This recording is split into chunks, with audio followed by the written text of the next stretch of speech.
ওয়েন্ড্রিলার মনে হলো তার পুরো শরীরটা অসাড় হয়ে গেছে। সত্যের তীব্র আঘাতে তার তিলে তিলে গড়া বিশ্বাস টলমলে হয়ে গেল। সংসার সংসার বলে অকৃত্রিম মায়ায় জড়িয়েছিল, তাকে কেবলই ছলনা ছিল, সবই মিথ্যে ছিল। শুধু টাকার জন্যই তার সাথে নাটক করেছে। এত যত্ন, আহ্লাদ, স্নেহ সবই কি মিথ্যে? সবকিছু কেবল ঠুনকো শর্তের জন্য? তার দাঁড়িয়ে থাকতে পারল না ওয়েন্ড্রিলা। ক্লান্ত পায়ে নিজের ঘরে গেল, বিছানায় বসল সে। ঘরময় সুখময় স্মৃতি, দেওয়ালগুলোও সাক্ষী দিচ্ছে তাদের মুহূর্তের। মাথার পেছনটা তীব্র ব্যথায় ঝাঁকিয়ে উঠল। ঘরের প্রণয় মুহূর্তগুলো খুব তিতকুটে লাগছে। বিছানার উপর শাড়িটা পরে আছে এখনো। অভ্রের জন্য একটা কালো ঘড়ি কিনেছিল সে, বাইরে যেতে পারে না বলে অনলাইনেই অর্ডার করেছিল। ঘড়িটা বিছানার ওপরেই রাখা। ঘরটাকে সাজানোর জন্য কত কিছু ব্যবস্থা করেছিল, এখন সবই বৃথা লাগছে। বিছানা থেকে ড্রেসিং টেবিলের আয়নাটা দেখা যাচ্ছে। সেই আয়নায় ক্লান্ত দৃষ্টিতে তাকালো সে। নিজের প্রতিবিম্ব দেখেই তিক্ততা বাড়ল বাজে ভাবে। এতটা অর্থর বসে একটা মানুষ কি করে বারবার মানুষ চিনতে ভুল করে? নিজের নির্বুদ্ধিতার উপর প্রচন্ড রাগ হলো। সেই সাথে নিজের উপর জমলো এক রাশ ঘৃণা। এত ভালোবাসার লোভ কেন তার? ক্রোধ, বিতৃষ্ণা, বিষাদে ঝাঁঝরা হয়ে উঠল সে। বিছানার পাশে রাখা তাদের দুজনের ফটো ফ্রেমটা ছুঁড়ে মারলো আয়নার দিকে। হলুদের ছবি, যেখানে অভ্র এক রাশ মুগ্ধতা নিয়ে তাকিয়ে আছে তার দিকে। মুহূর্তেই তীব্র ঝঙ্কার তুলে গুড়িয়ে পড়লো আয়নাটি। ফটো ফ্রেম ভেঙে কাঁচ ছড়িয়ে ছিটিয়ে পড়লো মেঝেতে। অবহেলায় পড়ে রইল ছবিটি। ওয়েন্ড্রিলা তাকিয়ে রইল ছবিটির দিকে। মানুষের চোখও বুঝি নাটক করতে পারে? ঘরময় হুলুস্থুলু কাণ্ড। ঘরের নিষ্পাপ জিনিসপত্রগুলো নিজেদের আহুতি দিল বিনা কারণে। ভাঙা কাঁচ, এলোমেলো বিছানার চাদর, ভাঙা শোপিস, ফুলদানি, মাটিতে অবহেলায় পড়ে থাকা শাড়ি সাক্ষী দিচ্ছে ওয়েন্ড্রিলার আহত হৃদয়ের। ওয়েন্ড্রিলার চাহনি ভীষণ শান্ত। অশ্রু শুকিয়ে দাগ হয়ে গেছে চোখের নিচে।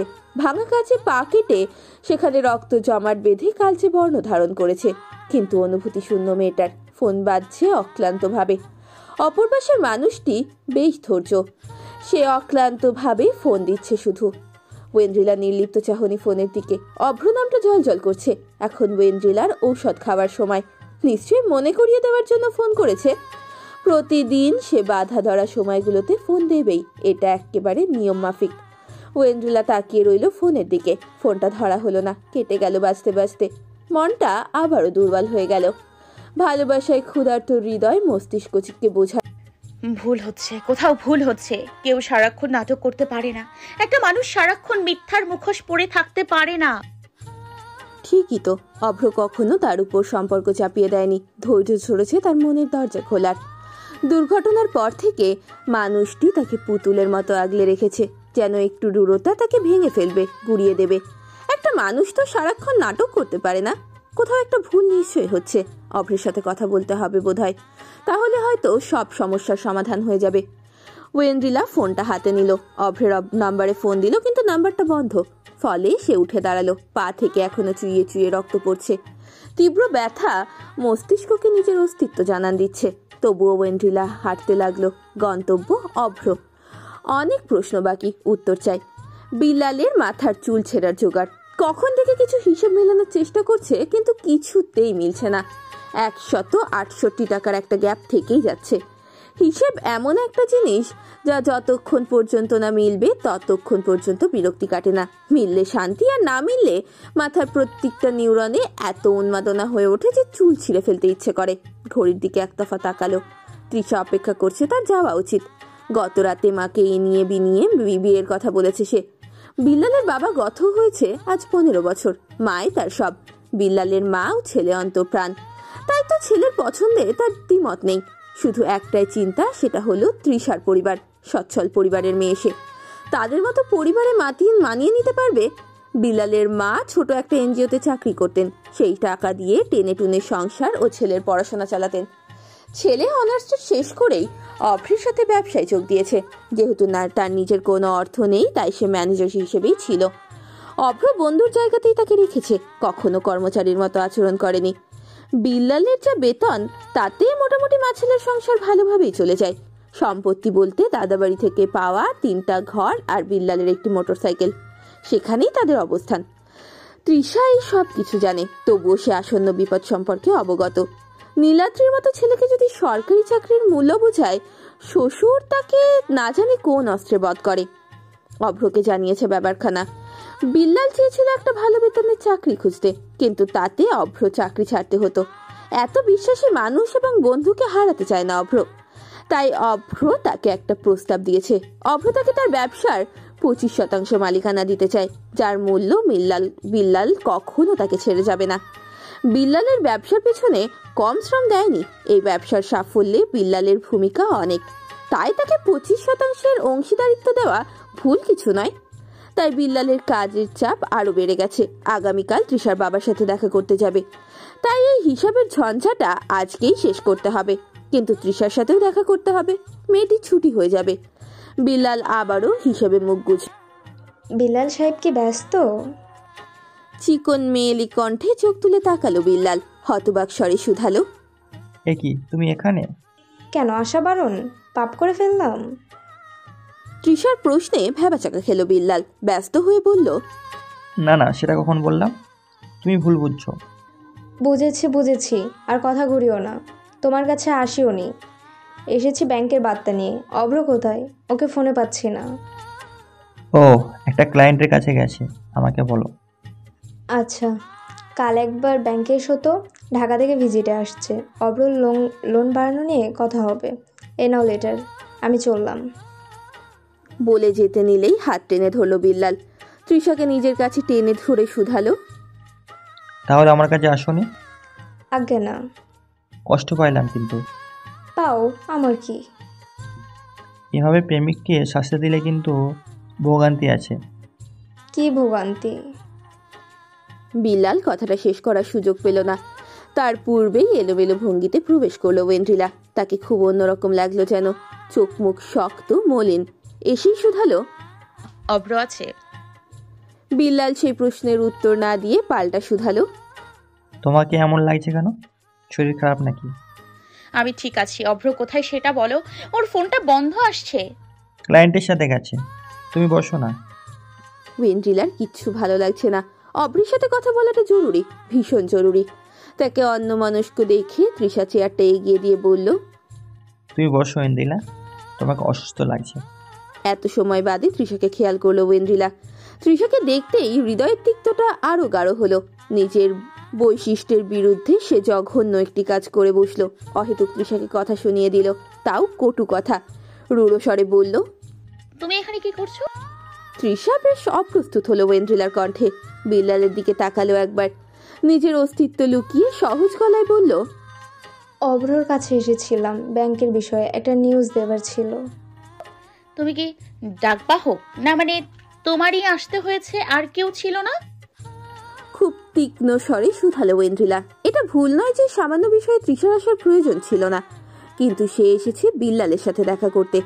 তৃষা কথাটা চেপে গেল, নিচু স্বরে বলল, ছিল, কিন্তু নিউজটা দেওয়া খুব জরুরি ছিল। অভ্র আমার ফোন ধরছে না, তাই আসা। আচ্ছা তৃষা, তোমার সমস্যাটা কি বলো তো? বুঝলাম না ঠিক। মানেটা খুব সহজ তৃষা। তুমি ছেলে মানুষ নও, অভ্র বিবাহিত, ক্লাস 10-এর অপূর্ণ প্রণয় এখন পূর্ণ করার স্বপ্ন থাকলে আমি বলবো তুমি স্বপ্নটা ছেড়ে দাও তৃষা। নানা উছিলায় অভ্রর আগে পেছনে ঘোরা, তার সাথে গলে গলে পড়া ব্যাপারগুলো দৃষ্টিকটু। সেদিনের ঘটনা কিন্তু আমি ভুলিনি তৃষা। তুমি যদি ভেবে থাকো আমার বরের গায়ে তুমি ঢলে পড়বে আর আমি চুপ থাকবো, তবে ভুল। আমি আমার জিনিস কারোর সাথে ভাগ করায় অভ্যস্ত নই।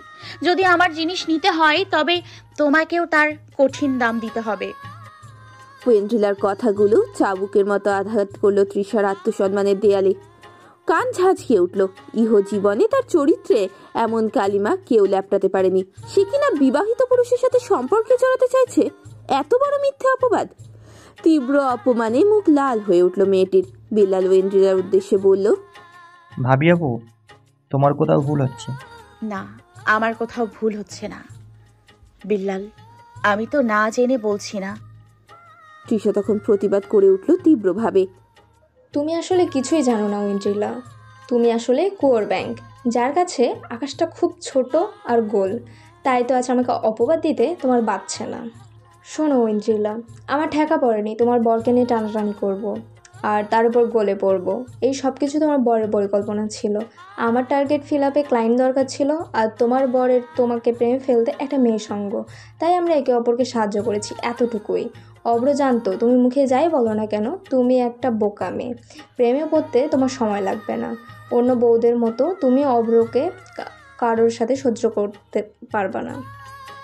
নিজে হেঁটে ওর কাছে ধরা দিবে, আর ওর পরিকল্পনা সফল হবে। তুমি ওর প্রেমে ধরা পড়লে, অসচেতনভাবে সংসার করলে, তো দাদার কাছ থেকে সে টাকা পেয়ে যাচ্ছে। আফটার অল সে তো টাকার জন্যই তোমাকে বিয়ে করেছে। বিল্লাল তৃষাকে বাধা দিতে চাইল, কিন্তু সে থামলো না। ওয়েন্ড্রিলা স্তব্ধ তাকিয়ে রইল, ছল ছল করছে তার চোখ, ভাঙা স্বপ্নের হাহাকার। তৃষা তোয়াক্কা করলো না তার ভঙ্গুর মনস্থিতির। বিদ্রুপ টেনে বলল, তুমি তো মনে হয় জানোই না, তাই না? অভ্র তোমাকে টাকার জন্য বিয়ে করেছে। দোকান করতে অ্যাডভান্স লাগতো, তুমি সেই টাকা পাওয়ার মাধ্যম, আর আমি তোমাকে প্রেমে ফেলার মাধ্যম। আমার এত খারাপ দিন আসেনি যে অভ্রকে নিয়ে চিন্তা করব। ওয়েন্ড্রিলার ভেতরটা দুমড়ে মুচড়ে যাচ্ছে। তার মনে হচ্ছে কেউ ভোঁতা ছুরি দিয়ে আঘাতের মতো আঘাত দিচ্ছে, ক্ষতবিক্ষত করে দিচ্ছে হৃদয়টা। এতদিন খুব যত্নে লালিত প্রণয় ফুলটাকে কেউ রুক্ষভাবে উকড়ে ফেলল যেন। বারবার স্বার্থান্বেষী মানুষের স্বার্থ উদ্ধারের মাধ্যমে কেন হতে হয় তাকে? প্রথমে সৌরভ, এখন অভ্র। সবাই শুধু স্বার্থের তাই তার সাথে ভালোবাসার নাটক করে। কি নির্মম পরিহাস ভাগ্যের। ওয়েন্ড্রিলা আর দাঁড়াতে পারল না, চলে যেতে নিলে বিল্লাল বলল, ভাবি আপু, কোথায় যাচ্ছ? আমার মনে হয় তোমার অভ্রর সাথে কথা বলা জরুরি। ওয়েন্ড্রিলার কঠিন স্বরে উত্তর দিল, কেন প্রয়োজন নেই? আমার উত্তর আমি পেয়ে গেছি। বলেই সে ক্লান্ত ভঙ্গিতে পা বাড়ালো। বিষণ্ণ মনটাকে জোর করে টেনে নেওয়া শুধু। বিল্লাল বারবার অভ্রকে ফোন দিচ্ছে, কিন্তু ফোনটা বন্ধ। মেজাজ খারাপ হয়ে যাচ্ছে। ফলে রাগী স্বরে তৃষাকে উদ্দেশ্য করে বলল, কি প্রয়োজন ছিল তৃষা এত কথা বলার? তৃষা শক্ত মুখে বসেছিল। বিল্লালের এমন কথায় ছাই চাপা রাগ স্ফুলিঙ্গের রূপ নিল।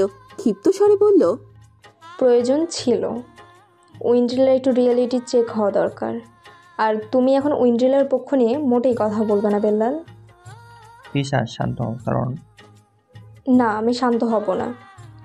কেউ আমার চরিত্রে আঙুল তুলে কথা বলবে আর আমি চুপ করে বসে থাকবো? আমি কি ফেলনা মেয়ে, কোনো চিপ ক্যারেক্টারলেস মেয়ে নাকি যে বিবাহিত পুরুষকে চাইবো? আর তুমি আমাকে বলছো শান্ত হতে, নাকি তুমিও আমাকে এমন মেয়ে ভাবো বিল্লাল? এজন্য কি আমাকে এড়িয়ে যেতে তুমি? তৃষার প্রশ্নের বাণে ক্ষতবিক্ষত হলো বিল্লাল। মেয়েটির মুখমণ্ডল রক্তিম বর্ণ ধারণ করেছে, মুখভাব কঠিন। বিল্লালকে চুপ করে থাকতে দেখে তৃষা আরো অধৈর্য হলো, চাপা আর্তনাদ প্রকাশ করলো। তুমি চুপ করে আছো কেন?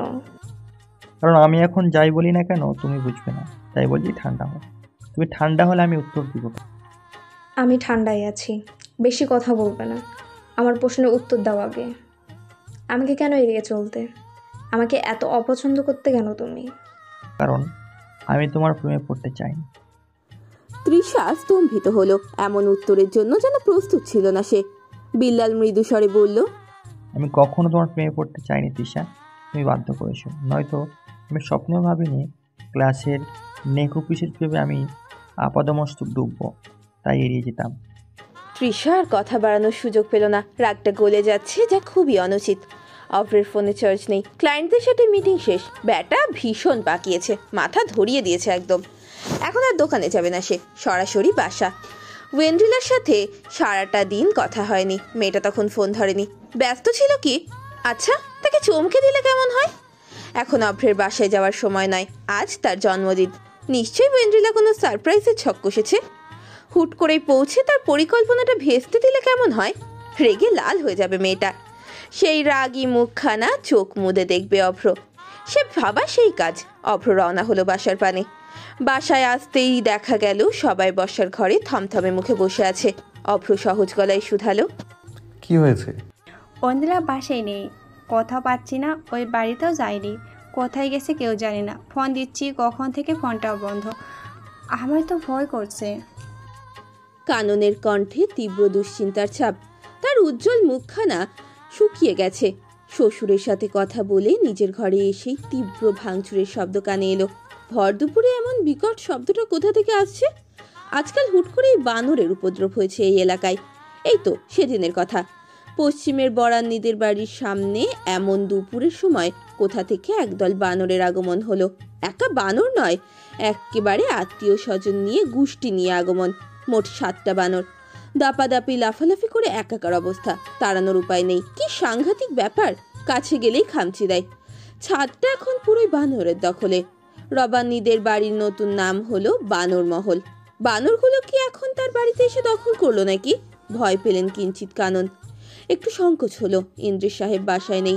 উনি থাকলে সাহস পাওয়া যেত। অভ্রটাও নেই। উপরের ঘরে ওয়েন্ড্রিলা একা, মেয়েটা ভীষণ ভয় পেতে পারে। ফলে ভয় গেলে বানর অনুসন্ধানে উপরে আসলেন তিনি। উপরে গিয়ে প্রথমে গেলেন অভ্রের ঘরে। দরজাটা ভেজানো, হালকা ধাক্কা দিতেই খুলে গেল। ঘরের অবস্থা দেখে হতভম্বের মতো দাঁড়িয়ে থাকলেন কানন। ঘূর্ণিঝড়ের পরবর্তী বিধ্বস্ততা বুঝি একেই বলে। ঘরে কেউ নেই। ঘরের প্রতিটি জিনিসের ভঙ্গুর অংশ আত্মচিৎকার করে জানান দিচ্ছে ওয়েন্ড্রিলার অন্তঃস্থলের ঘূর্ণিঝড়ের। কাননের বুকে কু ডাকলো। তার সুন্দর করে গোছানো সংসারের টলমলে অবস্থা যেন খুব নিপুণভাবে আঁচ করতে পারছেন তিনি। সাথে সাথেই ফোন করলেন অভ্রকে, কিন্তু পোড়া ফোনটা বন্ধ। চিন্তায় গলা শুকিয়ে এলো কাননের। অপেক্ষা করলেন 1 ঘন্টা 2 ঘন্টা, কিন্তু ওয়েন্ড্রিলার খবর নেই। ফোনটাও ফেলে গেছে। ইন্দ্রিস সাহেব ফিরলে জানালেন সবটা। ইন্দ্রিস সাহেব স্ত্রীর নির্বুদ্ধিতায় বেশ বকাবকিও করলেন। অবশেষে খোঁজ খবর নেওয়া অধ্যায়ের সূচনা হলো আনুষ্ঠানিকভাবে। ও বাড়িতে খোঁজ নিতেই জানা গেল ওয়েন্ড্রিলা আসেনি। ভয়ের মেঘ গাঢ় হলো, চিন্তার কুহেলিকা ঘন হলো। কি করবে বুঝতে পারছেন না তারা। সাবেরা কঠিন মুখে বসে আছেন। কানন অপরাধীর মতো এতটা সময় বসেছিলেন। অসুস্থ বৌমা কাউকে কিছু না জানিয়ে কোথায় চলে গেছে?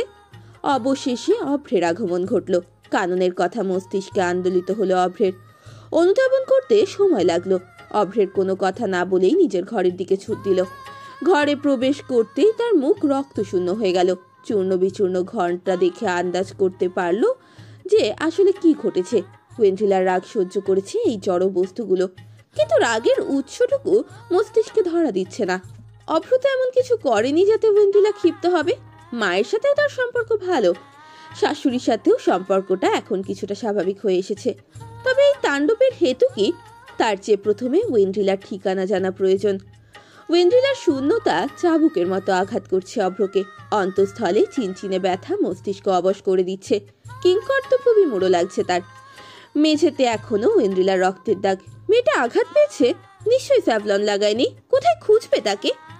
পিউ ছাড়া ওয়েন্ড্রিলার বান্ধবী বলতে কেউ নেই এই ঘরে। পিউ এখন বান্দরবনে, ও বাড়ি যায়নি সে। মাথাটা মোটেই কাজ করতে পারছে না অভ্রের। উচ্চাটনে অন্ধকার লাগছে সব। ঠিক সেই সময় ইন্দ্রিস সাহেব এলেন। ফোন এগিয়ে উৎকণ্ঠিত গলা, বিল্লাল তোমাকে খুঁজছে। পরে কথা বললো। ওয়েন্ড্রিলার ব্যাপারে কিছু বলতে চাই। সাথে সাথেই ফোনটা হাতে নিল। ওপাশের মানুষটি ম চ বর্গীয় গালি দিয়ে ঝাঝারো স্বরে শুধালো, কই ছিলি তুই? ঐন্দ্রিলার সম্পর্কে কিছু বলতে চাইছিলি, সেটা বল আগে। ফাও পেঁচাল পারতে ইচ্ছে বা আগ্রহ কোনোটাই নেই।